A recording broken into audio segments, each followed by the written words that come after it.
কালকে ওদের গাটে কম আসলো, এক দুই সিঁড়ি হয়েছিল। আর আজকে সকালে উঠিয়া দেখি আমরা আর অতখান হয়ে গেছে। আর মাথা করতে ঢুকা ঢুকা অবস্থায়।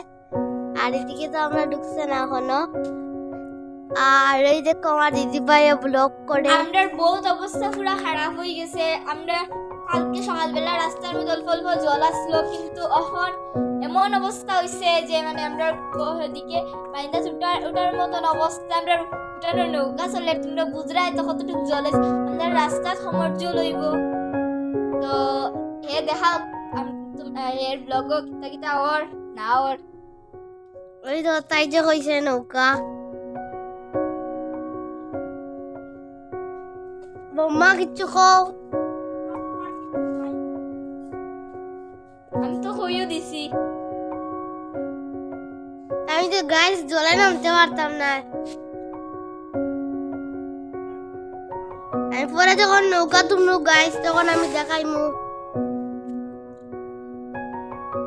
গাইস যখন আমি নৌকা তুলবো তখন আমি আপনারা দেখাইমু জলের অবস্থা কিতা। আর তখন থেকে